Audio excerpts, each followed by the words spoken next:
कभी सोचा है कि भारत के इतिहास में एक ऐसा भी दौर था जब जब कविता ना वो महलों और मंदिरों से निकलकर सीधे आम लोगों के दिल की आवाज बन गई थी।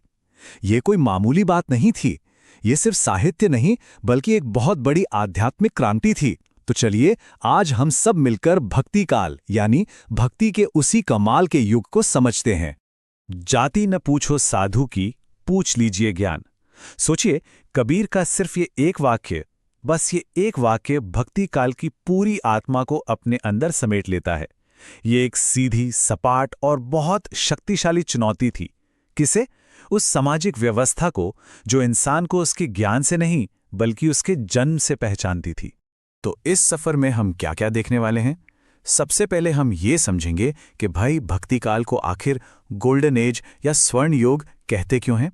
फिर भक्ति के दो मेन रास्ते, निर्गुण और सगुण, इनको जानेंगे। और हाँ, इस दौर के कुछ महान कवियों से भी मिलेंगे। और आखिर में ये देखेंगे कि उनकी सदियों पुरानी आवाज आज भी हमारे लिए क्या मायने रखती है। तो चलिए शुरू करते हैं। अपने सफर के पहले पड़ाव पर चलते हैं और पता लगाते हैं कि आखिर इस दौर को हिंदी साहित्य का स्वर्ण युग कहा क्यों गया। अच्छा, तो भक्ति काल मतलब भक्ति का जमाना, ये था करीब करीब 14वीं से 17वीं शताब्दी के बीच का समय। जरा कल्पना कीजिए एक ऐसी लहर की जिसने पूरे देश को अपनी चपेट में ले लिया। ये लहर थी भक्ति कविता की। और ये कविता क्या कह रही थी? ये कह रही थी कि ईश्वर तक पहुंचने के लिए ना महंगे यज्ञ और मुश्किल पूजा पाठ की जरूरत नहीं है। जरूरत है तो बस एक पर्सनल कनेक्शन की। एक तरह से कहें तो ये स्पिरिचुअलिटी का डेमोक्रेटाइजेशन था, हर किसी के लिए, सबके लिए। तो सवाल वही है, इसे स्वर्ण युग क्यों कहा? वो इसलिए क्योंकि यही वो दौर था जब कविता वो बड़े लोगों के महलों और मंदिरों से बाहर आई और किसकी भाषा बन गई? किसानों की, जुलाहों की, आम लोगों की। उनकी अपनी जुबान में ढल गई। और जॉर्ज ग्रियर्सन जैसे बड़े बड़े स्कॉलर्स ने इसकी चमक को पहचाना और कहा, हाँ, यही तो है हिंदी साहित्य का गोल्डन एज। अब देखिए, भक्ति का ये जो महासागर था ना, इसमें दो बड़ी बड़ी नदियां थीं, दो मुख्य धाराएं। रास्ते तो अलग अलग थे पर मंजिल एक ही थी। चलिए ईश्वर तक पहुंचने के इन्हीं दो रास्तों को समझते हैं, निर्गुण और सगुण। देखिए, यहीं पर ना भक्ति आंदोलन का पूरा सार छिपा है। एक तरफ थी निर्गुण धारा। ये लोग मानते थे कि ईश्वर का कोई रूप नहीं है, कोई आकार नहीं है, वो हर जगह है, एक यूनिवर्सल एनर्जी की तरह। और उसे पाने का रास्ता क्या है? ज्ञान और ध्यान। और दूसरी तरफ थी सगुण धारा। ये लोग ईश्वर को राम या कृष्ण जैसे रूपों में पूजते थे। उनकी कहानियों, उनके प्रेम, उनके संगीत के जरिए भक्ति करते थे। तो रास्ते बेशक अलग थे पर मंजिल एक ही थी, ईश्वर से एक गहरा जुड़ाव। तो चलिए पहले रास्ते पर कदम रखते हैं, निर्गुण धारा की खोज में, और मिलते हैं उन कवियों से जिनका कहना था कि ईश्वर को मूर्तियों में नहीं, अपने अंदर, अपने दिल में खोजना चाहिए। अब इस निराकार खोज के भी कह सकते हैं दो अलग अलग फ्लेवर्स थे। एक था संत काव्य, इसमें ज्ञान और समाज सुधार पर बहुत जोर था और इसके सबसे बड़े नाम कबीर। दूसरा था सूफी काव्य, जो प्रेम और रहस्यवाद में पूरी तरह डूबा हुआ था, जैसा कि हमें जायसी की कविताओं में देखने को मिलता है। संत काव्य की बात हो और कबीर का नाम ना आए, अरे ये तो हो ही नहीं सकता। जरा सोचिए, एक जुलाहा जो धागे बुनता है लेकिन साथ ही साथ अपने शब्दों से समाज के पाखंड को भी उधेड़ कर रख देता है। वो एक कवि थे, एक रहस्यवादी थे और एक बेखौफ समाज सुधारक, सब कुछ एक ही इंसान में। मसी कागद छुओ नहीं, कलम गही नहीं हाथ। कबीर ये बात बड़े गर्व से कहते थे। मतलब उनका ज्ञान किसी किताब से नहीं आया था, वो तो सीधे जिंदगी के स्कूल से आया था। उन्होंने जो देखा, जो महसूस किया, बस वही कह दिया। और शायद यही वजह है कि उनकी बातें आज भी हमें उतनी ही सच्ची और सीधी लगती हैं। चलिए अब निर्गुण धारा के दूसरे फ्लेवर की तरफ चलते हैं, सूफी काव्य की ओर, जहां हमारी मुलाकात होती है मलिक मोहम्मद जायसी से। जायसी ने कुछ कमाल का काम किया।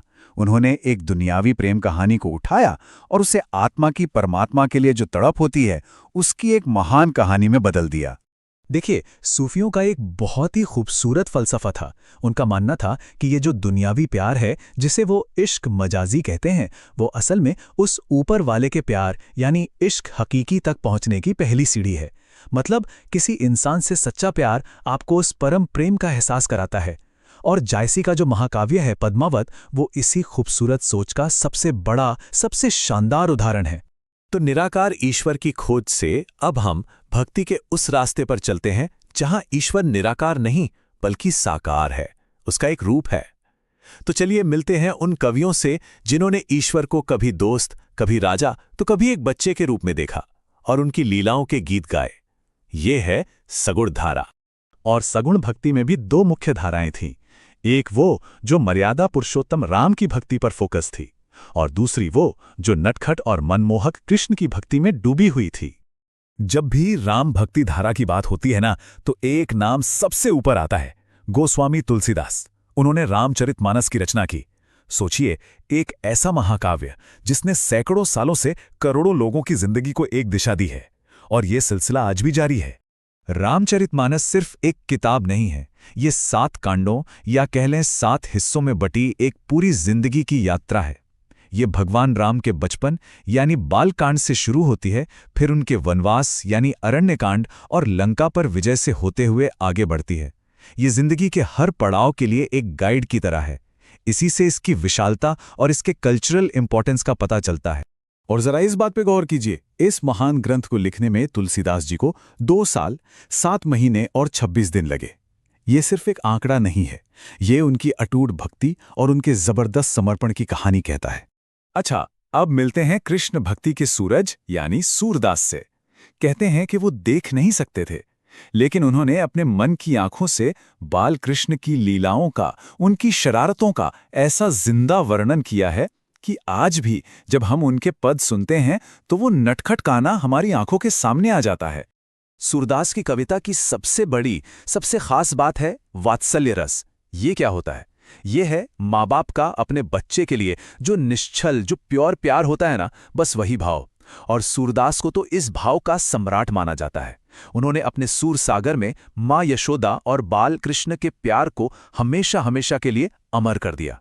तो कबीर, जायसी, तुलसीदास और सूरदास, ये वो 4 बड़े स्तंभ हैं जिन्होंने भक्ति आंदोलन को एक आकार दिया। लेकिन इनकी कविताओं का असर सिर्फ किताबों तक नहीं रहा। चलिए अब देखते हैं कि इस आध्यात्मिक क्रांति ने भारत को हमेशा के लिए कैसे बदल दिया। तो एक तरह से देखें तो कबीर ने हमें सवाल करना सिखाया, जायसी ने प्रेम में ईश्वर को देखना सिखाया, तुलसीदास ने कर्तव्य में भक्ति खोजना सिखाया, और सूरदास ने आनंद में ईश्वर का अनुभव करना सिखाया। 4 अलग अलग नजरिए, लेकिन सबका संदेश एक ही था, मानवता। तो ये बात साफ है, भक्ति काल सिर्फ कविता का एक चैप्टर नहीं था। नहीं, ये एक सामाजिक और आध्यात्मिक क्रांति थी।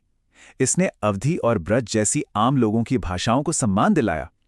इसने जाति और धर्म की दीवारों को चुनौती दी, और इसने आध्यात्मिकता का एक ऐसा पर्सनल, एक इमोशनल रास्ता खोला जिसकी गूंज आज भी हमें भारतीय संस्कृति में, संगीत में और हमारी जिंदगी में सुनाई देती है। ये आंदोलन सदियों पहले हुआ था, बिल्कुल, लेकिन इसका संदेश आज भी उतना ही रिलेवेंट है। आज की इस भाग दौड़ और शोर से भरी दुनिया में हम उन भक्ति कवियों की शांति, प्रेम और बराबरी की आवाज को कैसे सुन सकते हैं?